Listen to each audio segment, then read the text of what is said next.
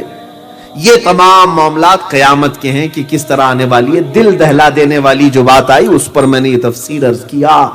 قرآن پاک میں اللہ نے فرمایا القارعۃ ما القارعہ, وہ دل دہلا دینے والی ہے. تم کیا جانو کہ دل دہلانے والی کیا چیز ہے. میرے عزیزو, اتنی باتیں جو میں نے عرض کیا, یہاں ایک پٹاخہ اڑے تو کتنوں کا دل دھڑکتا ہے. وہ قیامت کے سور پھونکے جائیں تو نہ جانے کیا کیا ہوگا, کیسے کیسے دل دہلیں گے. ہاں, دل ہی نہیں دہلیں گے. سنو, اور قرآن کہتا ہے یوم ترونها تذهل كل مرضعة عما ارضعت وتضع كل ذات حمل حملها وترى الناس سكارى وما هم بسكارى. قرآن میں اللہ تعالیٰ فرماتا ہے یہ وہ دن ہوگا جب تم دیکھو گے حاملہ عورتوں کے بچے باہر نکل آئیں گے. قیامت کے دن کے متعلق وَتَضَعُ كُلُّ ذَاتِ حَمْلٍ حَمْلَهَا, اپنا حمل باہر نکال دے گی عورت. ڈر کے مارے بچے باہر نکل چکے ہوں گے. اب اندازہ کرو دلوں کا حال کیا ہو چکا ہوگا. یہ قیامت ہے, قیامت آنے والی ہے. اقتربت الساعة وانشق القمر. سورہ قمر میں اللہ نے فرمایا قیامت بہت قریب آ گئی, چاند پھٹ گیا. اور 17ویں پارے میں رب تعالیٰ نے شروع میں یہ فرمایا اقترب للناس حسابهم وهم في غفلة معرضون. لوگوں کے لیے اللہ تعالیٰ فرماتا ہے قیامت قریب آ گئی اور لوگ ابھی بھی غفلت میں ہیں, ابھی بھی غفلت میں سوئے ہوئے ہیں. عزیزان گرامی وقار, یہ آیات بینات ہیں قرآن عظیم کی, جس میں رب تبارک و تعالیٰ نے قیامت کو یقینی طور پر بیان فرمایا. یقین کے ساتھ جانا قیامت آنی ہے. اب یہ جب ہمارا عقیدہ بنا تو اب ہم آتے ہیں کہ قیامت کب آئے گی, قیامت کب آئے گی. یہ علم تو ایسا ہے جس کو اللہ نے اپنے پاس سیکیور رکھا, محفوظ رکھا. قرآن کی آیت تو یہی بتاتی ہے ان اللہ عندہ علم الساعۃ, بے شک اللہ کے نزدیک اس کا علم ہے. لیکن اللہ نے یہ نہیں فرمایا کہ میں یہ علم کسی کو دوں گا بھی نہیں, یہ نہیں فرمایا. ہاں, اللہ کے پاس ہے اس کا علم, لیکن وہ اپنی عطا سے چاہے تو اپنے رسول کو بھی دے سکتا ہے. یہ مسئلہ حل ہو گیا. کسی کے ذہن میں بات نہ رہے کہ رسول کو معلوم نہیں تھا. ہاں, ہم یہ کہیں گے ذاتی طور پر اللہ کے سوا کسی رسول کسی نبی کو نہیں معلوم, لیکن رب کے بتانے سے جس رسول کو بھی چاہے علم ہو جائے گا. کیونکہ اسی آیت میں اللہ نے 5 چیزوں کا ذکر فرمایا. 5 چیزیں ایسی ہیں جس کا علم کسی کو نہیں. 21ویں پارے کی آیت ہے یہ. اللہ تعالیٰ فرماتا ہے ان اللہ عنده علم الساعة وينزل الغيث ويعلم ما في الارحام وما تدري نفس ماذا تكسب غدا وما تدري نفس بأي ارض تموت. اللہ فرماتا ہے کوئی نہیں جانتا بارش کب ہوگی. قیامت کا علم اللہ کے پاس ہے, بارش کب ہوگی. ويعلم ما في الارحام, ماں کے پیٹ میں کیا ہے یہ کسی کو نہیں معلوم. کل کیا ہونے والا ہے یہ کسی کو نہیں معلوم. کون کس زمین پہ مرنے والا ہے یہ کسی کو نہیں معلوم. یہ 5 چیزیں اللہ تعالیٰ نے فرمایا. لیکن آپ کو معلوم ہے کہ ان 5 چیزوں کا علم دوسروں نے بھی بتایا ہے. حضور اکرم صلی اللہ تعالیٰ علیہ وسلم نے جنگ بدر میں خود خط کھینچ کر کے بتایا ہے کہ کل یہاں ابو جہل مرے گا. تو حضور صلی اللہ تعالیٰ علیہ وسلم نے فرمایا, تو یہاں کیا کہو گے؟ اللہ تو فرما رہا ہے اللہ کے سوا کسی کو نہیں معلوم کون کہاں مرے گا, رسول کیسے بتا رہے ہیں. وہاں ہم یہی کہیں گے رسول اپنے سے نہیں بتا رہے, اللہ کی عطا سے بتا رہے ہیں. رب تبارک و تعالیٰ نے انہیں بیان فرمایا تو وہ جانتے ہیں. اسی طرح ماں کے پیٹ میں کیا ہے کوئی نہیں جانتا, جبکہ آج سائنس اتنی ترقی کر چکا ہے ڈاکٹر بھی بتا سکتا ہے. تو یہ علم اللہ کی طرف سے دیا ہوا علم ہے. اگر اللہ نہیں چاہتا تو یہ علم کبھی کسی کو نہیں ملتا. ہاں, تو یہ علم کے ذریعے سے اللہ کی عطا سے کوئی جان سکتا ہے. بہرحال اب مسئلہ یہ ہے کہ جس حدیث کو لے کر کے یہ معاملات آئے کہ حضور کو بھی نہیں معلوم, اسی حدیث سے میں اپنی گفتگو کا آغاز کرتا ہوں. ایک بار صحابہ اکرام رضوان اللہ تعالی علیہ مجمعین بیٹھے ہوئے تھے رسول پاک صلی اللہ علیہ وسلم کے در پاس. یہ حضرت عمر فاروق رضی اللہ تعالیٰ عنہ سے مروی حدیث ہے اور مسلم شریف میں بھی ہے، بخاری شریف میں بھی ہے۔ حضور اکرم صلی اللہ تعالیٰ علیہ وسلم بیٹھے ہوئے صحابہ کے ساتھ فرماتے ہیں صحابہ کہ اچانک ایک آدمی ہمارے درمیان آیا اور محفل میں حضور کے بالکل سامنے آ کر بیٹھ گیا، یہاں تک کہ اپنے گھٹنے حضور کے گھٹنے سے ملا لیا، اتنا قریب ہو کر بیٹھ گیا اور آتے ہی سوال کرنے لگا۔ وہ صحابہ کہتے ہیں، حضرت عمر خود کہتے ہیں ہم میں سے اس کو کوئی نہیں پہچانتا تھا، وہ مدینے کا بھی نہیں دکھ رہا تھا، اور اگر باہر سے آیا ہے تو سفر کے آثار بھی اس کے چہرے پر نہیں تھے، گھوڑے پر آیا ہو تو دھول میں اٹا چہرہ لے کر کپڑوں پر گرد و غبار کے آثار ہوتے، وہ بھی نہیں دکھ رہا تھا، تو ہم تعجب میں تھے۔ بہرحال خاموش بیٹھے رہے۔ محفل میں آنے والے اس شخص نے پہلا سوال کیا، مل ایمان، ایمان کسے کہتے ہیں؟ میرے آقا صلی اللہ علیہ وسلم نے جواب دیا، میں نے ابھی شروع میں ہی بیان کر دیا ہے، 7 چیزوں پر یقین رکھنے کا نام ایمان ہے۔ آپ صلی اللہ تعالیٰ علیہ وسلم نے فرمایا، اللہ پر ایمان لانا، فرشتوں پر، رسولوں پر، اس کی کتابوں پر، قیامت کے دن پر، تقدیر پر، اور مرنے کے بعد دوبارہ اٹھائے جانے پر ایمان لانا، یقین رکھنا، اس کا نام ایمان ہے۔ تو اس شخص نے کیا کہا؟ صدقت یا محمد، اے محمد صلی اللہ علیہ وسلم، آپ نے بالکل سچ کہا ہے۔ صحابہ کہتے ہیں ہم تعجب میں تھے، خود ہی سوال بھی کر رہا ہے، خود ہی تصدیق بھی کر رہا ہے۔ اس کے بعد دوسرا سوال اس نے کیا، مل اسلام، اسلام کیا ہے؟ میرے آقا صلی اللہ تعالیٰ علیہ وسلم نے فرمایا کہ تم گواہی دو اس بات کی کہ اللہ کے سوا کوئی معبود نہیں اور اللہ محمد صلی اللہ علیہ وسلم اللہ کے رسول ہیں، نماز پڑھو، زکوٰۃ دو، روزے رکھو اور حج کرو۔ اور پھر تیسری مرتبہ اس نے سوال کیا، مل احسان، احسان کیا ہے؟ میرے آقا صلی اللہ علیہ وسلم نے فرمایا تم عبادت اللہ کی ایسی کرو جیسے کہ تم اسے دیکھ رہے ہو، اور اگر یہ نہ کر سکو تو ایسی عبادت کرو کہ اللہ تمہیں دیکھ رہا ہے، اس تصور کے ساتھ عبادت کرو۔ یہاں عبادت کا ذکر ہے، نماز کا نہیں، ہر عبادت میں یہ خیال ہونا چاہیے، ہر عبادت میں کہ اللہ مجھے دیکھ رہا ہے۔ اب 3 سوالات یہ ہو گئے، یہ بیسک تھی، یہ پورا ایمان، اسلام، احسان، تینوں چیزیں آ گئی اس کے اندر، اور یہی تین ہی پر اگر تم اکتفا کر لیے تو کامل مسلمان بن کر کے دنیا سے جاؤ۔ ایمان کو سمجھ لیں، اسلام کو سمجھ لیں اور احسان کو سمجھ لیں۔ لیکن چوتھے نمبر پر اس سائل نے، سوال کرنے والے نے ایک اور سوال کیا، متی الساعۃ، قیامت کب آئے گی؟ یہی ایک معرکۃ الآراء سوال ہے۔ آپ صلی اللہ تعالیٰ علیہ وسلم نے اس کے جواب میں جو فرمایا، بعض لوگ اس کو ہیرا پھیری کر کے ترجمے کرتے ہیں، مل مسئول اعلم منها بالسائل۔ حضور اکرم صلی اللہ تعالیٰ علیہ وسلم نے فرمایا مجھ سے تم پوچھے ہو اور تم پوچھنے والے، سائل وہ ہے اور میں پوچھا گیا ہوں، مسئول میں ہوں، سائل تم ہو۔ تو فرمایا سائل کو جتنا اس بارے میں معلوم ہے مسئول کو بھی اتنا علم ہے۔ اس کا یہ ترجمہ ہو سکتا ہے۔ یہاں بعض لوگ یہ کہتے ہیں کہ سائل سے زیادہ مسئول کو معلوم نہیں، زیادہ جانتا نہیں۔ بہرحال یہ گتھی سلجھے گی آگے کی بحث۔ تو اب سوال کرنے والے نے پھر اس کے بعد یہ 4 سوال کر لیے، تو اب میرے آقا صلی اللہ تعالی علیہ وسلم نے آگے یہ فرمایا، قیامت کب آئے گی وہ چھوڑ دو، ایگزیکٹ ڈیٹ، پرٹیکولر جو کوئی وقت ہو یہ چھوڑ دو، اس کے آنے سے پہلے کیا کیا ہوگا وہ میں بتاتا ہوں۔ یہ ہمارا آج کا ٹاپک بھی ہے۔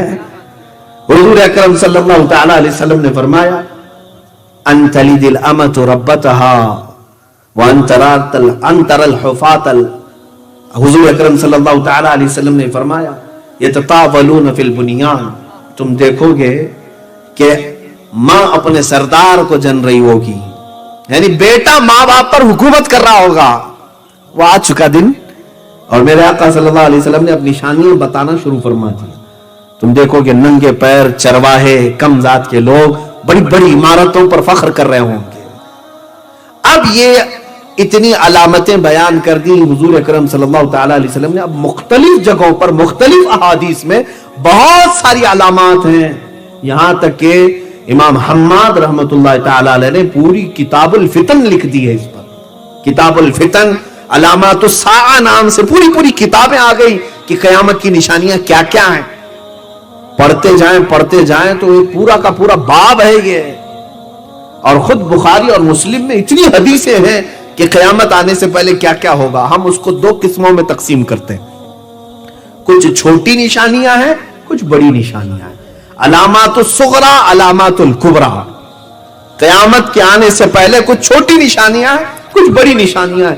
چھوٹی نشانیاں تقریباً آج تک، ابھی جو میں بیٹھا ہوں اس دن تک میں سمجھتا ہوں پوری ہو چکی، جو رسول کریم صلی اللہ تعالی علیہ وسلم نے فرمایا. اور ان میں سے بعض ہو سکتا ہے ہو رہی ہوں، میں اپنے علم کے مطابق عرض کر رہا ہوں.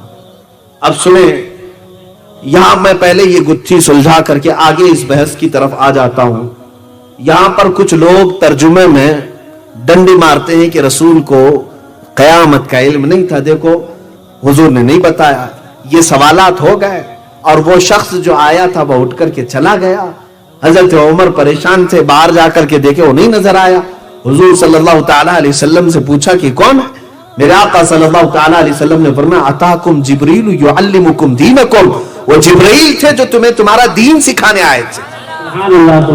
حضرت جبرائیل علیہ السلام سوال کر رہے تھے، میرے آقا صلی اللہ علیہ وسلم جواب دے رہے تھے.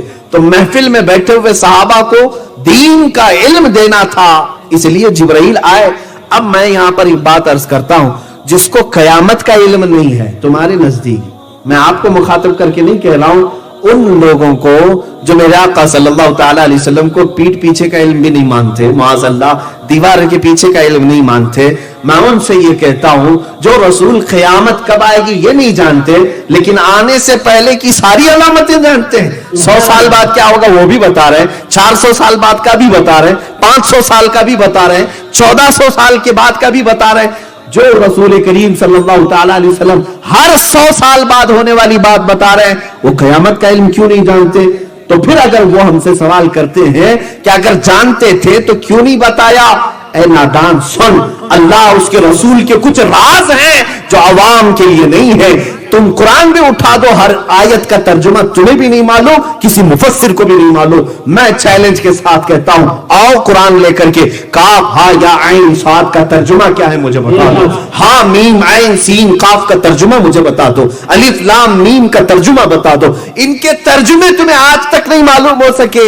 سارے مفسرین کا اتفاق اس بات پر ہے کہ یہ حروف مقطعات اللہ اور اس کے رسول کے راز ہیں، اللہ اس کے رسول کے راز ہے. اسی طرح قیامت کا علم بھی اللہ اس کے رسول کا راز ہے. قوم کو یہ بتانے کی ضرورت نہیں کون سے دن آئے گا، قوم کو یہ بتانے کی ضرورت ہے کہ آنے سے پہلے کیا کیا ہوگا. یہ بہت اہم ہے، یہ بہت اہم ہے. عزیزان گرامی وقار، میں آپ کو بتاتا ہوں میرے آقا صلی اللہ علیہ وسلم نے امت کی کتنی بڑی رہنمائی فرمائی، رہبری فرمائی. میں ناندیڑ شہر میں بیٹھا ہوں، اب یہاں سے مجھے نکل کر کے جانا تھا اورنگ آباد، اور آپ نے مجھے بتایا یہاں سے بیٹھنے کے بعد کہ اورنگ آباد آ جائے گا، فلاں وقت پر آ جائے گا، 2 گھنٹے میں آ جائے گا، 4 گھنٹے میں آ جائے گا. آپ نے بتا دیا 4 گھنٹے کے بعد آپ کا شہر آ جائے گا. میں بیٹھا رہا 4 گھنٹے کا انتظار کرتے کرتے. گھڑی آگے بھی ہو سکتی، پیچھے بھی ہو سکتی ہے، میرا کچھ بھی ہو سکتا ہے. اور اچانک اورنگ آباد آیا، مجھے خبر ہی نہیں پڑی. لیکن بتانے والا اگر یہ کہتا اورنگ آباد آنے سے پہلے جو ہے فلاں شہر آتا ہے، اس سے پہلے ایک اور گاؤں آتا ہے، اس سے پہلے کچھ بلڈنگیں دکھتی ہیں، پھر جھاڑ دکھتے ہیں، پھر پہاڑ دکھتے ہیں، جو کچھ بھی ہے، تو میں ہر ایک چیز کو دیکھتے دیکھتے الرٹ ہوتا چلا جاتا اور اپنے شہر کی میں تیاری کر رہا ہوتا. میرے آقا صلی اللہ علیہ وسلم نے ڈائریکٹ قیامت نہیں بتائی، علامات بتائی تاکہ ہر مومن اس قیامت کی تیاری کر سکے. حضور اکرم صلی اللہ علیہ وسلم نے تیاری کرانا چاہا، اس لیے تو ہمیں علامات بتائے. اب سنو، اللہ کے حبیب صلی اللہ تعالی علیہ وسلم نے جو فرمایا ان چھوٹی نشانیوں میں سے وہ بڑی دردناک بھی ہیں اور ہمارے لیے بعض تو عبرت کے لیے بھی ہیں. عزیزان گرامی، حضور اکرم صلی اللہ تعالی علیہ وسلم ارشاد فرماتے ہیں تم دیکھو گے ماں باپ کی نافرمانی کثرت سے ہونے لگے گی، اور یہ ہو رہی ہے، ہوتی رہے گی. یہاں تک کہ صحابہ اکرام ان باتوں پر تعجب کرتے تھے. اللہ کے حبیب صلی اللہ تعالی علیہ وسلم کی بعض احادیث یہ بھی ہیں کہ قتل بڑھ جائے گا، حرج بڑھ جائے گا. حرج کہتے ہیں قتل کو، حضور اکرم کی حدیث میں کہ حرج بڑھ جائے گا، قتل بہت زیادہ ہوگا. صحابہ نے پوچھا قتل تو اس زمانے میں بھی ہوتا ہے، جنگیں بہت ہوتی ہیں. اللہ کے نبی صلی اللہ تعالی علیہ وسلم نے ارشاد فرمایا نہیں، یہ قتل الگ ہے. اس قتل کی بات کر رہا ہوں جب بھائی اپنے بھائی کی گردن مارنے کے لیے بے اقتاب رہے گا، یہاں تک کہ لوگ صرف اپنی بھوک مٹانے کے لیے انسانوں کا گوشت ٹکڑے کریں گے. قتل بڑھ جائے گا. اور آپ کو اگر میں بتاؤں تو حضور اکرم صلی اللہ تعالیٰ علیہ وسلم کی اس پیشن گوئی کے مطابق میں سمجھتا ہوں ورلڈ وار فرسٹ اور ورلڈ وار 2 میں سیکنڈ میں جتنی جانیں گئیں پوری دنیا کی تاریخ میں اتنی جانیں کبھی نہیں گئی. فرسٹ ورلڈ وار میں 2 کروڑ لوگ مرے ہیں، تقریباً 20 ملین. اور سیکنڈ ورلڈ وار میں 50 ملین لوگوں کی جانیں گئی ہیں، 5 کروڑ کے قریب لوگ مرے. میرے عزیزو، یہ عام لوگ نہیں، جانے جانا. اور اس طرح سے کہ لوگ جو ہے اب موت کا لوگوں کو احساس بھی نہیں ہوتا، ایسے لگتا ہے جیسے چونٹی مر گئی، مچھر مر گیا، مکھی مر گئی. پہلے کسی کی موت پر سارے لوگ کان کھڑے کرتے تھے اور احساس ہوتا تھا، اس کے لیے تعزیتیں ہوتی تھی. اب بغل میں مر کے چلا گیا، لوگ دوسرے دن بھول گئے، اپنے معمول پر آ گئے. موت بھی عام ہوگی، قتل بھی عام ہوگا. رسول کریم صلی اللہ تعالیٰ علیہ وسلم کی حدیث میں یہ بھی ہے، گانے باجے کی کثرت ہو جائے گی. گانے باجے کی کثرت آج آپ نہیں دیکھتے. شاید یہ میوزک ورلڈ اس زمانے کا سب سے زیادہ ٹاپ پر جا چکا ہوگا. بلکہ پہلے کے دور میں اگر کوئی گانے والا محفل میں آتا تو منہ چھپاتا رہتا، لوگ اس کو تانا دیتے. جیسے طوائف آ گئی ہو، مخنث آ گئے ہو تو لوگ اس سے چڑھتے تھے اور دکھا دکھا کر کہتے ہیں، آج بھی کہتے ہوں گے، ارے یہ بازاری عورت ہے، یہ طوائف ہے، فلاں ہے. تو پہلے گانے والے کو اس طرح سے لوگ دیکھتے تھے. ارے آج تو فیشن ہے، سٹار ہے، جو جتنا گا لیا، ناچ لیا، وہ لوگوں میں سنگر اور pop singer, top singer, star singer جو بھی بنتے چلے گئے. گانا آج کا فیشن ہو گیا اور لوگ اس پر اپنے آپ کو فخر محسوس کرنے لگے. یہی میرے آقا صلی اللہ تعالیٰ علیہ وسلم نے فرمایا کہ لوگ گناہوں کو نیکیاں سمجھ کر کرنے لگے. ایک حدیث ہے کتاب الفتن میں، امام حماد نے لکھا ہے، فرماتے ہیں ایک وقت ایسا آئے گا اے مومنو کہ لوگ تمہیں ایمان کا تانا ایسے دیں گے جیسے زانی کو تانا دیا جاتا ہے. یہ کہیں گے انک مؤمن انک امرؤ فیک ایمان، اے یہ دیکھو یہ آدمی ہے، اس کے پاس ایمان ہے، تانا دے کر کے لوگ کہیں گے. ایک وقت یہ آئے گا، حضور اکرم صلی اللہ تعالیٰ علیہ وسلم نے فرمایا، ایمان پر قائم رہنے کی سختی بھی بتائی کہ بہت سخت ہو جائے گا ان کے لیے، بہت سخت ہو جائے گا. اب یہ ماں باپ کی نافرمانی، گانے باجے کی کثرت، یہاں تک کہ حضور اکرم صلی اللہ تعالیٰ علیہ وسلم کی حدیث ہے، فرماتے ہیں تم دیکھو گے کہ زنا اتنی کثرت سے ہوگا کہ جیسے گدھے اور کتے راستوں پر جوڑا کھاتے ہیں، انسان بھی اس طرح سے کرنے لگ جائیں گے. یعنی کھلے عام زنا ہوگا، لوگ سڑکوں پر اور راستوں پر اس طرح جوڑے کھاتے ہوں گے. یہ ابھی جو میٹروپولیٹن سٹیز ہیں، بڑی بڑی سٹیز ہیں، وہاں پر تو یہ عام سی بات ہے. ممبئی ہو، دلی ہو، گوا ہو، یہ سب سٹیز میں ہو سکتا ہے کہ آپ کے ہاں اقدار اور روایات کی پاسداری کی جاتی ہو، آج بھی بچیاں محفوظ ہوں. لیکن اب یورپین کلچر تو بہت دور کی بات ہے، انڈین کلچر میں بھی یہ ساری چیزیں آ گئی. ایک دوسرے سے چپک جانا، سب کے سامنے معاذ اللہ رب العالمین لوگوں کے خواہشات کو بھڑکانا، یہ کثرت سے ہو گیا ہے. اچھا، حدیث کے مطابق میرے آقا صلی اللہ تعالیٰ علیہ وسلم نے جو فرمایا کہ زنا عام ہوگا اور راستوں پر ہوگا، میرے عزیزو اگر آپ کھلے عام راستوں پر نہیں بھی دیکھ رہے ہوں گے، ہر نوجوان کے ہاتھ میں انٹرنیٹ دے کر کے انہوں نے فل یہ تمام ننگی صورتیں اور ننگی تصویریں پہنچا دی ہیں. آج یہ پورنوگرافی کثرت سے دیکھی جاتی ہے. دنیا کی سب سے زیادہ یوزفل ویب سائٹس پورنوگرافی ہے. بے حیائی کی تصویریں دیکھنا، بلیو فلم دیکھنا، پوری دنیا میں اس کا سب سے زیادہ ڈیمانڈ ہے. میں ابھی لاک ڈاؤن کی بات بتا رہا ہوں. لاک ڈاؤن کے درمیان شروع کا مہینہ ہوگا، شاید غالباً اپریل یا مئی میں، میرے پاس رپورٹ تھی. میں نے دیکھا، حیرت ہو گئی. پوری دنیا میں سب سے زیادہ لاک ڈاؤن میں لوگ کس میں اپنا وقت بتائیں تو رپورٹ کے مطابق پورنوگرافی میں. انٹرنیٹ جو یوز ہوا 90% پورنوگرافی پر یوز ہوا، 10% باقی کاموں کے لیے استعمال ہوا. 90%. عزیزان گرامی، لاکھوں بلین اور لاکھوں ڈالر اس میں خرچ کیے جاتے ہیں. گندی تصویریں اور گندی فلمیں تمہارے گھروں تک پہنچانے کے لیے. اور قرآن نے بھی یہ فرمایا بل یرید الانسان لیفجر امامہ، انسان یہ چاہتا ہے کہ وہ سامنے بے حیائی دیکھے. انسانوں کی طبیعت ہے یہ اس طرح سے بے حیائی اور عیاشی دیکھنے کا متلاشی بھی رہتا ہے، تجسس رہتا ہے. اور وہ زمانہ آ جائے گا زنا کثرت سے اور عام ہو جائے گا. عزیزان گرامی وقار، اب تو یہ پاس و لحاظ بھی نہیں رکھا جاتا اسلامی شریعت کے مطابق. لوگ اب طلاق کے اس معاملے میں اتنے ہلکے ہو گئے ہیں. بہت سارے مسلمان طلاق کو گالی سمجھ کر کے اپنی عورت کو دے دیتے ہیں، اس کے بعد پھر اس کے ساتھ زندگی گزارتے ہیں، جو کہ ہر رات وہ اپنی عورت کے ساتھ زنا کرتا ہے. طلاق مکمل ہو گئی، اگر 3 طلاق ہیں، اس کے بعد اس کے لیے وہ عورت اجنبی، اور اگر اس کے ساتھ وہ رہتا ہے تو وہ زنا کر رہا ہے. یہ بھی عام حالات میں اب پائے جا رہے ہیں. اور تو اور میرے عزیزوں، مجھے حیرت اس بات کی ہوئی، انگلینڈ سے ایک صاحب تھے، انہوں نے کہا کہ یہاں ہمارے لڑکا یا لڑکی 16 سال کے ہو گئے، 17 سال کے ہو گئے، اور اگر ان کا بوائے فرینڈ اور گرل فرینڈ نہ ہو تو اس کو فزیشین کے پاس دکھانے کے لیے لے جاتے ہیں کہ چیک کرو اس کو کوئی تکلیف تو نہیں، اب تک اس کا بوائے فرینڈ نہیں ہے، اب تک اس کی کوئی گرل فرینڈ نہیں ہے. اس کو ایسا سمجھتے ہیں زندگی کی ضروریات ہیں. عزیزان گرامی وقار، ہم اس ڈگر پر آ چکے ہیں جہاں ہم جانوروں کی طرح زندگی گزارے جائیں گے. اور حضور اکرم صلی اللہ تعالی علیہ وسلم مدینہ طیبہ میں بیٹھ کر کے ارشاد فرما رہے ہیں کاسیات عاریات. حضور فرماتے ہیں میں دیکھ رہا ہوں وہ عورتیں جو کپڑا پہن کر کے بھی ننگی ہوں گی، کپڑے پہنے ہوں گی لیکن ننگی ہوں گی. کیا مطلب؟ ایسے کپڑے تنگ و چست کپڑے کہ جس میں ان کا پورا فگر دکھ رہا ہو. یہ آج رواج ہے، عام رواج ہے. میں اور فحاشاؤں کی بات نہیں کر رہا ہوں، مسلمان گھروں کی بچیوں کی بھی بات کر رہا ہوں. عورتیں ہماری بھی اس بات کو پسند کرنے لگ گئیں کہ جسم جتنا دکھایا جائے اتنا اچھا ہے. معاذ اللہ رب العالمین.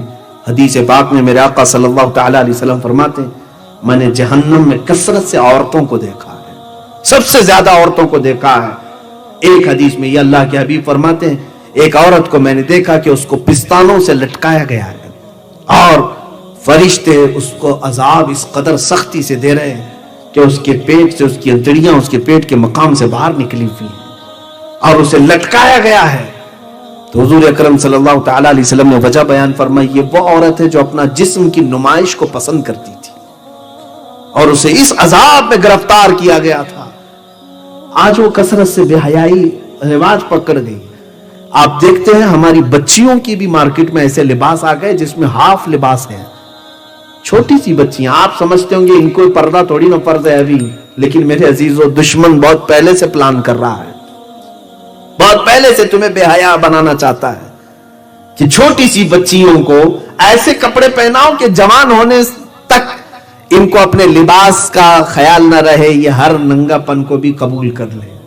ہم نے اپنی بچیوں کو بھی پہنانا شروع کر دیا. مارکیٹ میں جائیں تو بچیوں کے فل کپڑے پوچھیں تو لوگ ہنستے ہیں، ارے ان کو بھی کیا آپ برقع پہنائیں گے؟ نہیں میرے عزیزو، میں اگر اپنی بچی کے لیے پوچھتا ہوں کہ فل سلیوز کا کوئی لباس ہو تو دے دو. چھوٹی سی بچی 4 سال کی 5 سال، مولوی صاحب اس میں ہوتا کیا ہے، آپ ابھی سے بچی پر پابندی لگا رہے ہیں. ہمیں کہتے ہیں بیٹا 4 سال میں اگرچہ اس پر پردہ فرض نہیں، لیکن اسے آدھا ننگا رکھ کر کے میں 20 سال والی عادت ابھی سے ڈالوں. 20 سال میں یہ بچی وہی کرے گی جو بچپن میں کرتی تھی. اب دیکھیں جس کو جیسے کپڑے پہننے کی عادت ہے ویسے پہنتا رہے گا. آپ پینٹ پہنتے ہیں، اچانک چڈی پہنو بولو، شرم آئے گی، تھوڑا جھجک محسوس ہوگی، آدمی کا ضمیر نہیں گوارا کرتا. اسی طرح جو ہماری اسلامی بچیاں فل لباس پہنتی ہیں، اچانک ان کو کہہ دو کہ ہاف لباس میں آ جائیں، وہ شرم محسوس کریں گی. دشمنوں نے یہ باضابطہ میں نے پڑھا تھا، ایک حاخام یہودی حکیم ہے 150 سال پہلے اس نے یہودیوں کو جمع کر کے کہا تھا یہ مسلمان بچیاں آوارہ ہوتی نہیں ہیں جلدی، اس لیے کہ ان کے گھروں کا ماحول ایسا ہوتا ہے، کیا کیا جائے؟ تو اس نے کہا چھوٹی بچیوں کے ہی لباس ان کے آدھے آدھے بناؤ تاکہ بچپن سے ان کو رواج ملے. عزیزان گرامی وقار، انجانے میں ہم کسی سازش کے بھی شکار ہو جاتے ہیں اور کچھ تو ہم جان بوجھ کر کے بھی کرتے ہیں. خیر، حدیث پاک میں رسول کریم صلی اللہ تعالی علیہ وسلم نے فرمایا حرج بڑھ جائے گا, گانے باجے کی کثرت ہوگی, زنا عام ہوگا. ساتھ ہی ایک اور بڑی بیماری کا تذکرہ اللہ کے نبی صلی اللہ علیہ وسلم نے فرمایا. وہ بڑی بیماری حضور اکرم صلی اللہ تعالی علیہ وسلم فرماتے ہیں لواطت اور سحاق عام ہوگا. یہ کیا ہے؟ ہوموسیکسولیٹی. مرد مرد سے اپنی خواہش پوری کرے گا, عورت عورت سے اپنی خواہش پوری کرے گا. LGBT نام سے اب کمیونٹیز بنائی گئی ہیں. دنیا اب ان کے حقوق کا مطالبہ کر رہی ہے. گےازم, ارے انڈیا میں گورنمنٹ میں, یہاں پر ہماری پارلیمنٹ میں قانون پاس کر لیا کہ مرد مرد سے شادی کر سکتا ہے, اس کو کوئی نہ روکے. آج یہ مغربی دنیا اس کو سمجھتی ہے کہ ہم پوش ہیں, بہت زیادہ پوش ہیں. ارے جانور بھی نہیں کرتے یہ حرکتیں, تم کون سے پوش ہو؟ مرد مرد سے اپنی خواہش پوری کرے. گےازم, اس کو لواطت کہتے. قرآن پاک میں سب سے دردناک عذاب کا جو تذکرہ آیا ہے وہ قوم لوط پر ہے. حضرت لوط علیہ السلام کی قوم جو یہ کام کرتی تھی. اَإِنَّكُمْ لَتَأْتُونَ الرِّجَالَ شَهْوَةً مِّن دُونِ النِّسَاءِ. اللہ فرماتا ہے اے لوگو, کیا تم عورتوں کی بجائے مردوں سے اپنی خواہش پوری کرتے ہو؟ قرآن میں اللہ نے ان کے اوپر عذاب جو نازل کیا اس کا تذکرہ ہے. وَأَمْطَرْنَا عَلَيْهِمْ حِجَارَةً مِّن سِجِّيلٍ. ہم نے ان پر نوکیلے پتھروں کو بارش کے طور پر برسایا. اور پھر کیا کیا اللہ نے ان کے ساتھ؟ فَجَعَلْنَا عَالِيَهَا سَافِلَهَا. ہم نے ان کے اوپر کی زمین کو پلٹ کر کے نیچے کر دیا. اٹھا دی گئی تھی زمین اور پلٹ دی گئی تھی. یہ قوم لوط ہے, قوم سدوم بھی اس کو کہتے ہیں. یہ جارڈن کی سرزمین پر میں خود گیا تھا پچھلے سال, جہاں حضرت لوط علیہ السلام کا مقام ہے. لوگوں نے, وہاں کے رہائشیوں نے بتایا, میں تقریباً 100 کلومیٹر چلتا رہا گاڑی میں, جس طرف دیکھو کالے کالے بڑے بڑے پتھر پڑے ہوئے ہیں. کہیں پر بھی نہ ایک درخت دکھے گا نہ پہاڑ دکھے گا, بڑے بڑے کالے کالے پتھر ہیں. جارڈن کی سرزمین, واللہ عالم کون سے پتھر ہیں, لیکن تذکرہ قرآن پاک میں ہے کہ ہم نے پتھروں کی بارش کی, نوکیلے پتھر. اور وہ قوم لوط کو ہمیشہ کے لیے ہلاک کر دیا رب تعالیٰ نے. وہ لواطت کی بیماری دوبارہ اس وقت آئے گی اور قیامت کے قریب میرے آقا نے فرمایا یہ کثرت سے بڑھ جائے گی. یہ LGBT کہتے ہیں, گےازم, لیزبین, عورت عورت سے بھی اپنی خواہشات پوری کر رہی, واللہ عالم کون سے طریقے. اور پھر اس میں ٹرانسجینڈر بھی ہیں, ٹرانسجینڈر ہیں, اور پھر بایو سیکس, یہ پتہ نہیں کیا کیا چیزیں انہوں نے بنائی ہیں. یہ وہ ہے کہ عورت مرد بننے کی خواہش کر رہا ہے, کر رہی ہے, کر رہا ہے, جو بھی بولے. مرد جو ہے اپنے آپ کو سرجری کروا کر کے عورت بن جا رہا ہے. یہ ٹرانسجینڈر یہ لوگ ہیں, یعنی اللہ تعالیٰ کی تخلیق کو ختم کرنا چاہتے ہیں.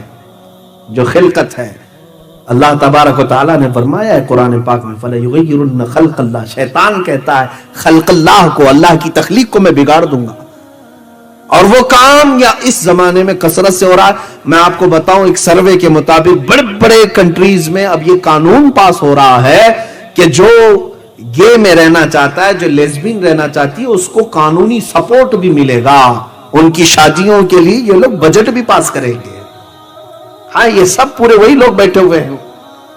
بلکہ بعض کنٹریز ایسی ہیں کہ اگر کوئی گے ہے یا لیزبین ہے تو اس کو وہ فری ویزا دیتے, رہنے کے انتظامات کرواتے. اللہ کی پناہ, شیطانیت اس قدر آ گئی میرے عزیزوں.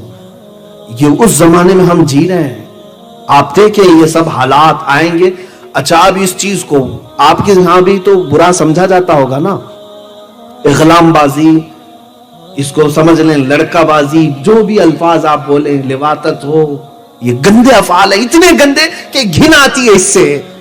لیکن یہ گھن ختم کی جائے گی کیسے؟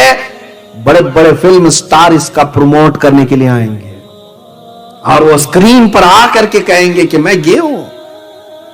اور یہ کوئی ڈرنے کی بات نہیں ہے, یہ اچھی چیز ہے, ان کا بھی حق ہوتا ہے.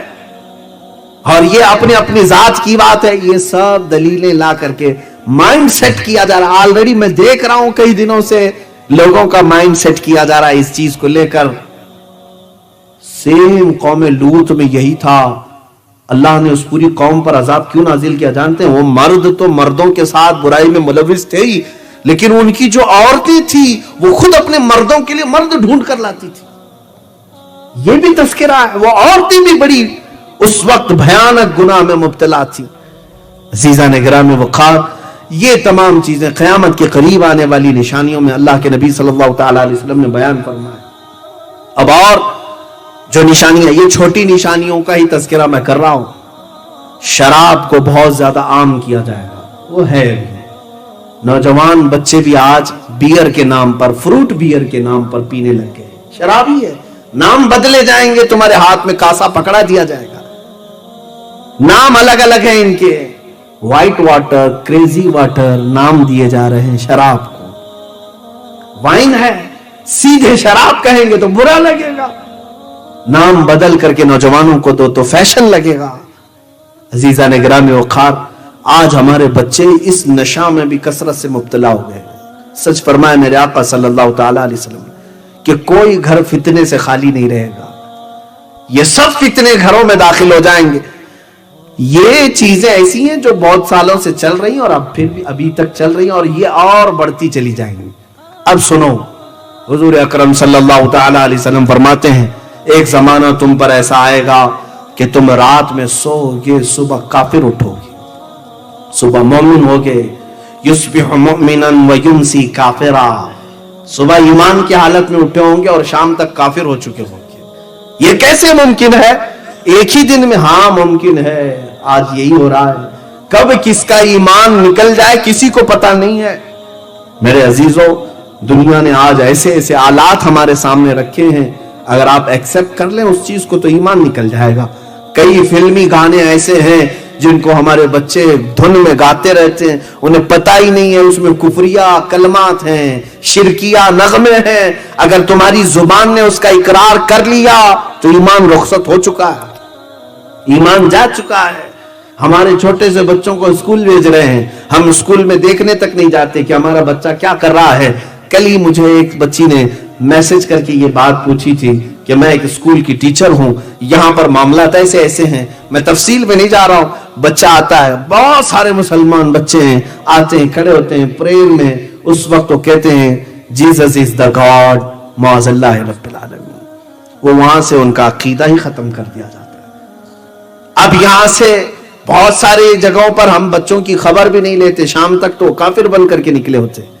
میرے آقا صلی اللہ تعالی علیہ وسلم نے سچ فرمایا کل مولود یولد علی الفطرہ وابواہ یحودانہ او یمجسانہ او ینصرانہ او کما قال رسول اللہ صلی اللہ علیہ وسلم. ہر پیدا ہونے والا بچہ اسلام کی فطرت پہ پیدا ہوتا ہے، مسلمان پیدا ہوتا ہے. اس کے ماں باپ اس کو یہودی بناتے ہیں، عیسائی بناتے ہیں، یا آگ کا پجاری بناتے ہیں. بچے کو اس کے ماں باپ بناتے ہیں. یہ ہم نے آج دیکھا ہے، ماں باپ ہی تو ڈال رہے ہیں ایسی جگہوں پر جہاں وہ ایمان اپنا بیچ کر کے آ چکا ہوتا ہے، اسے بھی خبر نہیں، ماں باپ کو بھی خبر نہیں، ایمان رخصت ہو چکا ہوتا ہے. عزیزان گرامی اوقات، قیامت کے آنے سے پہلے اور جو علامات ہیں یہ سب چیزیں تو آپ دیکھ ہی رہے ہیں، یہ کوئی نئی باتیں نہیں تقریباً. اور ماں باپ کی نافرمانی جس کو حضور نے فرمایا وہ بھی ہے. اور نیچ طبقے کے لوگ، ننگے پیروں والے لوگ بڑی بڑی بلڈنگوں میں فخر کرنے لگیں گے، حکومتوں کے تخت پر آ جائیں گے. وہ سب سے زیادہ تو ہمارے یہاں نظر آتا ہے. ہمارے یہاں چائے بیچنے والا اوپر تک چلا جاتا ہے، اب پان بیچنے والا کہاں تک جائے گا یہ نہیں معلوم. تو بہت سارے معاملات ہیں بھائی، ان کے خود کی زبان سے یہ باتیں آتی ہیں، وہی میں عرض کر رہا ہوں آپ کے سامنے. تو یہ چیزیں کوئی ہمارے ہاں اب تعجب کی نہیں رہ گئی ہیں، یہ نارمل ہو گیا ہے. اور جو گناہوں کی کثرت میرے آقا نے فرمائی وہ بھی اب چل پڑا ہے، فیشن ہو چکا ہے. حضور پاک صلی اللہ تعالی علیہ وسلم نے یہ بھی فرمایا لوگ گناہوں کو نیکی سمجھ کر کرنے لگ جائیں گے، یہ وہ وقت ہے. اچھا، اب ایک بات یہ بھی ہے کہ فتنے اس قدر بڑھ جائیں گے. حضور فرماتے ہیں جیسے تسبیح کے دانے ٹوٹ کر بکھر جائیں، تسبیح ہے، تسبیح ٹوٹ کر کے گر جائے تو اس کے دانے بکھر جاتے ہیں. حضور فرماتے ہیں تم ایک دانے کو اٹھانے جاؤ کہ دوسرا ادھر چلا جائے گا، دوسرے کو اٹھاؤ گے تیسرا ادھر چلا جائے گا. فتنے اس طرح سے ہوں گے، ایک فتنہ تم ختم کرنے کی کوشش کرو گے دوسرا سر ابھارے گا، دوسرا ختم کرتے ہی تیسرا سر ابھارے گا، اور اس کو تم تھام نہیں سکو گے. اتنی کثرت سے فتنے ہوں گے. آج یہ فتنوں کا دور آ چکا ہے. ہم کن کن چیزوں پر بند باندھے ہمیں خود سمجھ میں نہیں آتا ہے. کہاں کہاں پر ہم اپنے بچوں کی تربیت کریں سمجھ میں نہیں آتا ہے. ان کے اخلاق کی تربیت کریں, انہیں ایمان سکھائیں, اسلام سکھائیں, احسان سکھائیں, انہیں کردار سکھائیں, کیا سکھائیں. ہر چیز میں تو یہاں پر فتنہ ہے, ہر چیز کے لیے اس کے پاس ایک بڑا چیلنج ہے. ہمارے بچوں کے ہم سوچتے ہیں کبھی ان کی آنکھوں کی حفاظت پہ بولوں, کبھی لگتا ہے کہ ان کو اپنے ہاتھوں کی حفاظت پہ بولوں, کبھی لگتا ہے کہ ان کو زبان کی حفاظت پہ بولوں, اس لیے کہ سب سے زیادہ آج فتنے زبان کے لیے. لیکن جس چیز کے بارے میں سوچتا ہوں لگتا ہے یہ سب سے بڑا فتنہ ہے. بچوں کو میں نصیحت کرنا چاہوں, شرمگاہوں کی حفاظت کے لیے قرآن نے تاکید فرمائی, اس پر سوچتا ہوں کثرت سے بولوں, لیکن لگتا ہے اس سے بھی بڑے فتنے اور بھی ہیں, اور بھی. یہ فتنوں کا دور ہے, ہر فتنہ دوسرے فتنے سے بڑا ہوتا چلا جائے گا اور بڑا ہوتا چلا جائے گا. اب اس زمانے میں آج شاید وہ دور آ چکا ہوگا. اللہ کے نبی صلی اللہ تعالی علیہ وسلم فرماتے ہیں فَبَطَنُ الْأَرْضِ خَيْرٌ مِّن زَهْرِهَا. تم دیکھو گے ایک وقت ایسا آئے گا جب یہ فتنے عام ہو جائیں.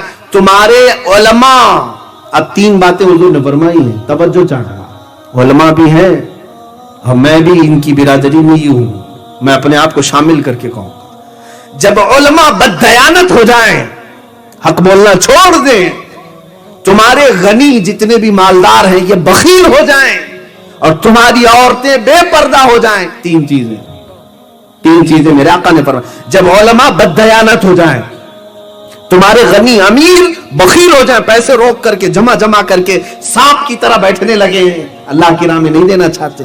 اور تیسرے, جب تمہاری عورتیں بے پردہ ہو جائیں, میرے آقا فرماتے ہیں تو اے مسلمان تیرے لیے زمین کا نیچے والا حصہ اوپر والے حصے سے بہتر ہے.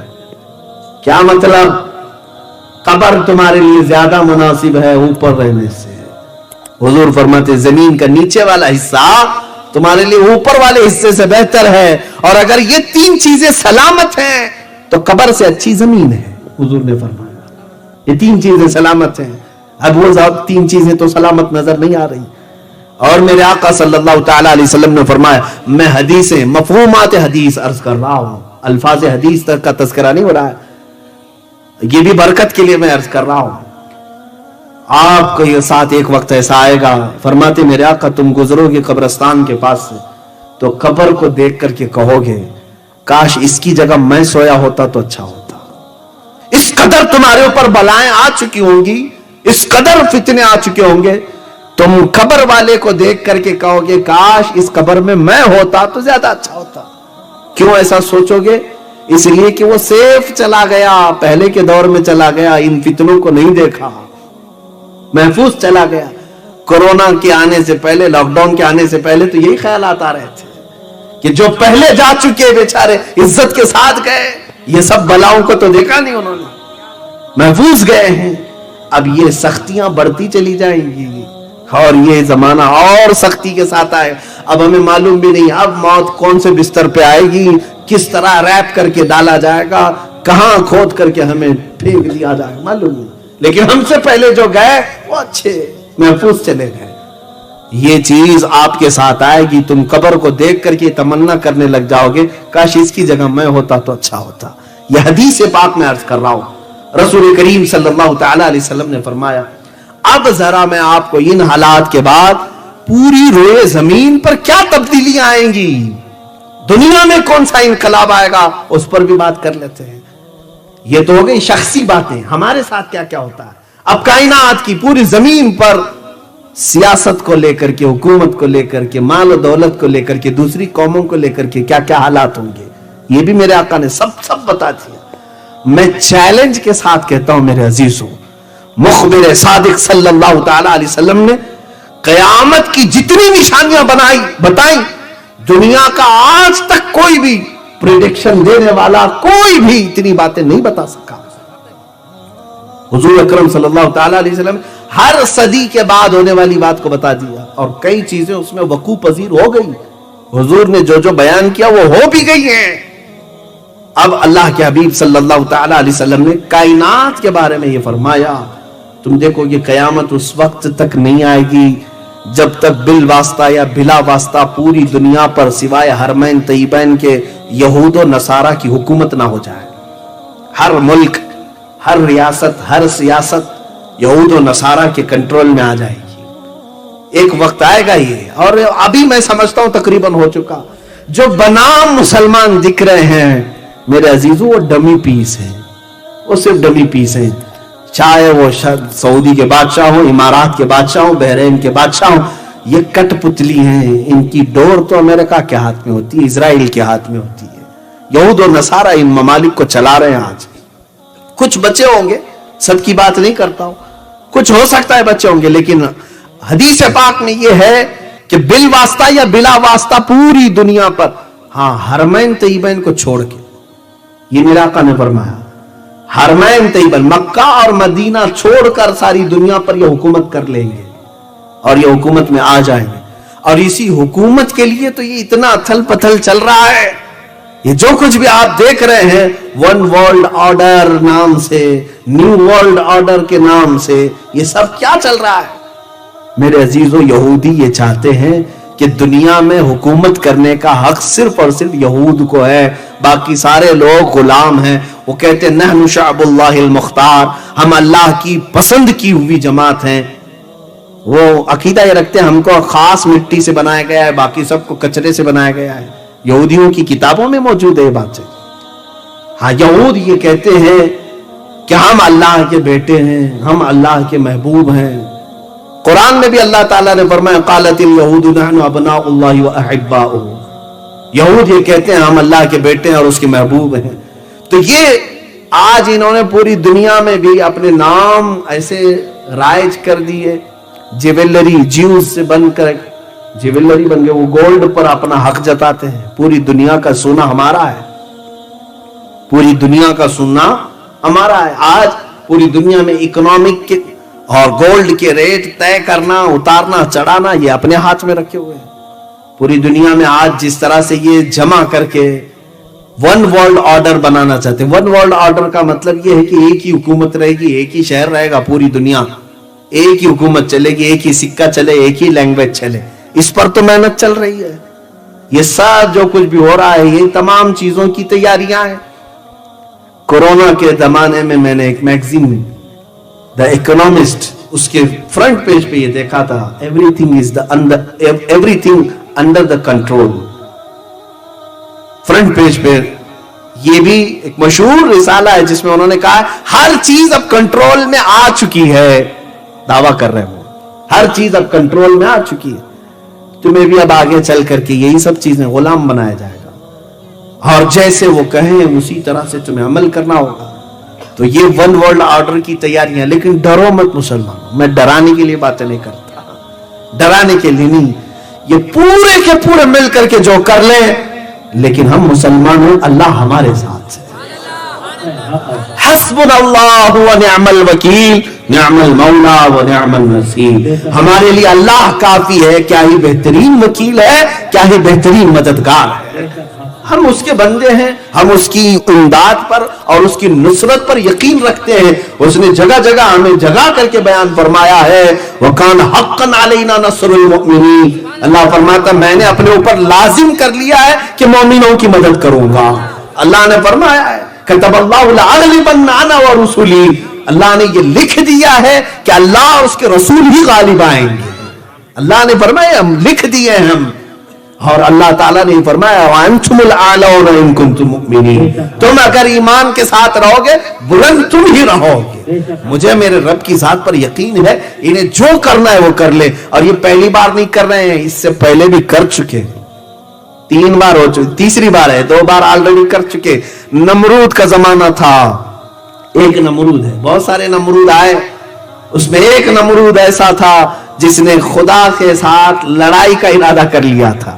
اسے طاقت بہت زیادہ آ گئی، نشہ چڑھ گیا، تو اس نے سوچا ایک ہی چیز اب کنٹرول میں نہیں آ رہی ہے. وہ کیا ہے؟ سب انسان کنٹرول میں ہے. شیر سے لڑ لیتا تھا، جانوروں کو مار ڈالتا تھا، 100 لوگوں سے تنہا لڑتا تھا. نمرود جب اتنی طاقت کا غرور آ گیا تو اسے وزیروں نے یہ مشورہ دیا کہ اب ایک ہی چیز بچ گئی ہے، وہ کنٹرول میں نہیں آ رہی. وہ کیا ہے؟ موت. موت ہمارے کنٹرول میں نہیں آ رہی ہے. ہاں ہم جب چاہیں تب مرنا چاہیے، نہیں چاہیں تو نہیں مرنا چاہیے. یہ تو نہیں ہو پا رہا ہے. کہا یہ کیسے ہوگا؟ کہا یہ خدا دیتا ہے.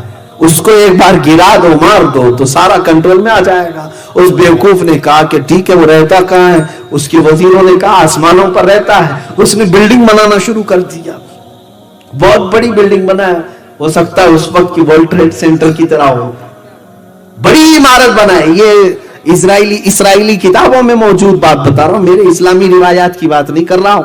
اس نے بنایا اور پھر سارے لوگوں کو فوج کے طور پر تیار کیا۔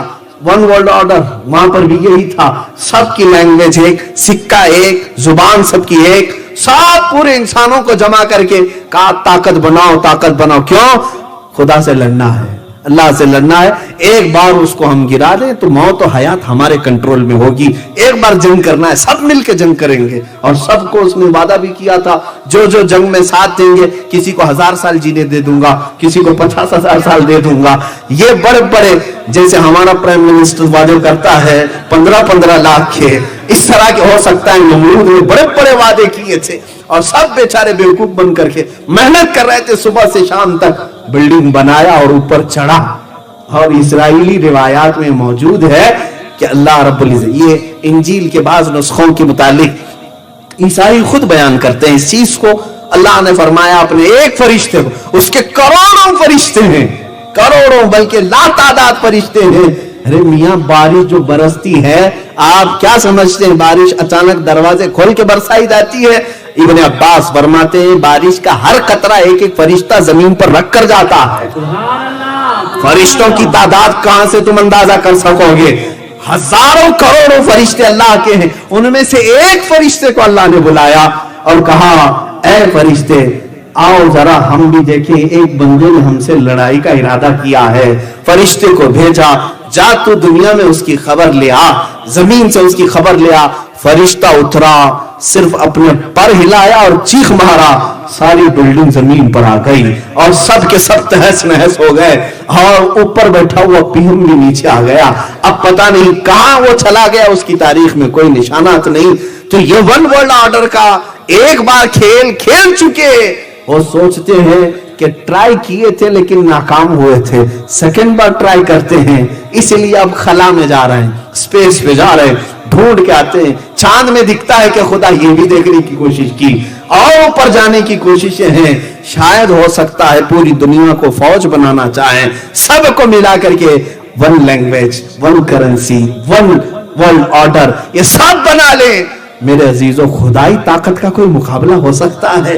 اے میرے عزیزو اللہ کی طاقت کروڑوں درجے بھی میں مثال نہیں دے سکتا، تم اس کی پیدا کی ہوئے ایک محمد کا مقابلہ نہیں کر سکتے۔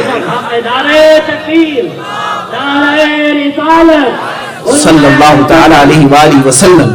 عزیزان گرامی مقام، رب تبارک و تعالی وہ ان تمام چیزوں سے بے نیاز ہے، ہاں بندہ ہو کر کے اس سے کوئی مقابلہ کر ہی نہیں سکتا۔ بات میری یہ چل رہی تھی، یہود و نصارہ پوری دنیا پر غلبہ حاصل کرنا چاہتے ہیں صرف اس لیے۔ اچھا ایک ان کی کمزوری میں بتاؤں، ویک پوائنٹ، میں نے یہودیوں کے متعلق بہت کافی دنوں تک پڑھ کر کے ان کو دیکھا ہے۔ ان کا ایک ویک پوائنٹ ہے، یہ مرنا نہیں چاہتے، ہاں اس سے ان کو ڈر بہت ہے، اور یہی چیز قرآن میں بھی اللہ نے فرمایا۔ اللہ تعالیٰ فرماتا ہے فَتَمَنَّوُا الْمَوْتِ، اگر تم اللہ کے محبوب ہو، اس کے بیٹے ہو، تو موت کی تمنا کر کے دکھاؤ۔ لیکن وہ مرنا ہی نہیں چاہتے، ہرگز نہیں، بلکہ وہ آپس میں ایک دوسرے کو سلام کیا کرتے ہیں، زی 1000 سال، زی 1000 سال، 1000 سال جیو بھائی، 1000 سال جیو بھائی۔ جیتا کوئی نہیں ہے 100 سال بھی، لیکن سلام بھی ان کا یہی ہے، 1000 سال جیو، 1000 سال۔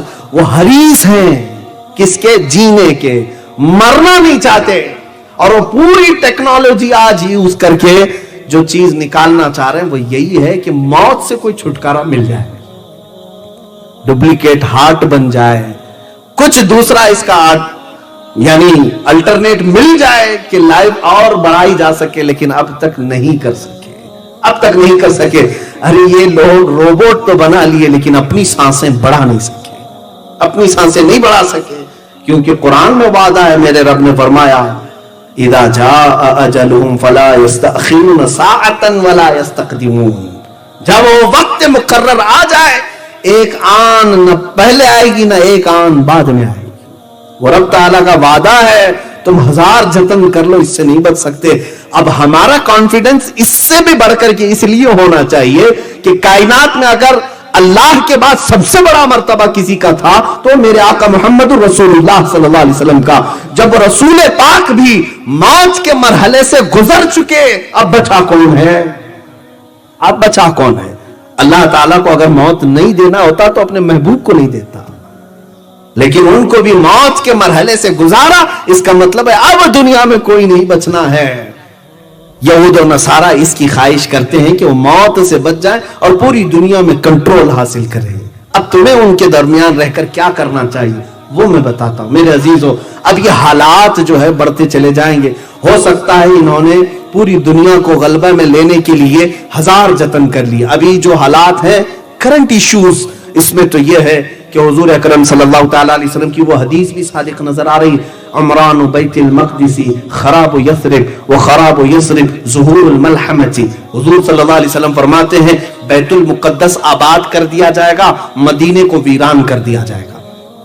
مدینے کو ویران کیا جائے گا. بیت المقدس یروشلم میں ہے, جو بیت المقدس جانتے ہیں آپ, مسجد اقصی فلسطین میں ہے, اسے آباد کیا جائے گا اور مدینے کو ویران کیا جائے گا. اور جب مدینہ ویران ہو جائے تو تم دیکھو ملحمۃ الکبریٰ شروع ہو جائے گی. اب یہ بڑی نشانیاں میں بتا رہا ہوں, یہ بڑی نشانیاں. وقت کافی گزرتا چلا گیا اس لیے کہ یہ ٹاپک جو ہے اتنا طویل ہے کہ قیامت آ جائے گی. اتنا طویل ہے, قیامت آ جائے گی. عزیزان گرامی وقار, حضور اکرم صلی اللہ تعالی علیہ وسلم نے فرمایا کہ تم دیکھو کہ مدینے کو ویران کیا جائے گا, بیت المقدس کو آباد کیا جائے گا. ترتیب سے میں بتا رہا ہوں کیسے کیا کیا چیزیں پہلے آتی ہیں, اس کے بعد کیا کیا آنی. علامات قیامت, مدینہ جیسے ویران ہوگا ملحمۃ الکبریٰ شروع ہو جائے گی. یہ کیا ہے میں اس کی ڈیٹیل بتاتا ہوں. ملحمۃ الکبریٰ ایک ایسی بڑی جنگ جو اب تک نہیں ہوئی, آدم علیہ السلام سے لے کر اب تک اور قیامت تک, اس سے بڑی جنگ نہیں ہوگی پھر کبھی. یہ ملحمۃ الکبریٰ یہ کہاں ہوگی, یہ تک میرے آقا نے فرمایا ملک شام دمشق کا رابط ایک جگہ کا علاقہ ہے, وہاں مسلمان جماعتوں کا پڑاؤ ہوگا. ملحمۃ الکبریٰ شروع ہوگی. پھر اس کے بعد حضور صلی اللہ تعالی علیہ وسلم فرماتے ہیں ملحمۃ الکبریٰ جیسی ہی ختم ہوگی, یہ جنگ ختم ہوگی, قسطنطنیہ فتح ہو جائے گا. قسطنطنیہ استنبول کو کہتے ہیں, ٹرکی میں جو ہے. یہ ہو سکتا ہے کافروں کے ہاتھ میں چلا جائے, ابھی تو فی الحال اسلامی حکومت میں ہے, مسلمانوں کے پاس سیکولر حکومت ہے. مسلمانی حکومت, اسلامی حکومت تو نہیں کہتے کیونکہ ٹرکی کا آئین یہ بتاتا ہے کہ وہاں کوئی اسلام نہیں ہے, سیکولر ہے. فی الحال حضور اکرم صلی اللہ تعالی علیہ وسلم نے فرمایا قسطنطنیہ فتح ہوگا, اور جیسے ہی قسطنطنیہ فتح ہوگا تم دیکھو گے دجال ظاہر ہو جائے گا, دجال نکلے گا. یہ دجال کیا ہے؟ اب یہ سب چیزیں اتنی بڑی ہیں میرے عزیزوں, خود اپنے آپ میں ایک بڑا ٹاپک ہے. ہمارے محبان گرامی بزم قادریہ والوں نے سوچا ہوگا کہ شاید یہ سب ملا کر کے 10-15 منٹ میں ہو جائے, اسی لیے علامات قیامت اتنا بڑا ٹاپک مجھے دے کر کے بٹھایا ہے. اور میں ابھی طالب علم ہی ہوں اس زمانے میں, اس میں یہ سب علوم کا میں ابھی طالب علم ہوں, ابھی پڑھ ہی رہا ہوں میں. بہرحال جتنا پڑھ چکا اس میں سے جو مجھے یاد رہ گیا وہ عرض تو کروں گا. یہ 5 چیزیں ہو گئی, مدینے کی ویرانی, بیت المقدس کی آبادی, بیت المقدس کی آبادی کے بعد ملحمۃ الکبریٰ کا ظہور, ملحمۃ الکبریٰ کے بعد قسطنطنیہ کی فتح, قسطنطنیہ کے بعد دجال کا ظہور. یہی وہ زمانہ ہوگا جب امام مہدی بھی آئیں گے اور حضرت عیسیٰ علیہ السلام کا نزول بھی. ایک ساتھ یہ نشانیاں ایسی آئیں گی کہ پے در پے وقت نہیں ملے گا کسی کو. جب بڑی نشانیاں ظاہر ہوں گی وقت کسی کے پاس نہیں ہوگا, پے در پے آئیں گی. فرمایا ایسے جیسے تم وضو کے لیے ہاتھ دھوتے ہو, ایک ہاتھ دھونے کے بعد دوسرے ہاتھ کی فکر ہوتی ہے. اتنی جلدی جلدی جیسے ہم سیدھا ہاتھ دھوئے تو فوراً اس کے بعد ہم نہ کلی کرنے جاتے, ناک میں پانی چڑھانے جاتے, ہم کو فکر ہے کہ اس کے بعد دوسرا ہاتھ دھونا ہے. فرمایا گیا ایسی ہی بڑی نشانیاں ایک ایک بات دکھ رہے فوراً فوراً ظاہر ہوں گی. اب مدینے کی ویرانی سے کیا مطلب ہے میرے عزیزو, اس کے کئی معانی مفسرین نے فرمائے ہیں کہ لوگ وہاں پر عبادتوں سے عاری ہو سکتے ہیں, عبادتوں سے عاری ہو کر دنیا پرست ہو جائیں اور مدینہ چھوڑ کر کے رخصت ہونے لگ جائیں. جیسے کہ آج سعودی اس بات کی طرف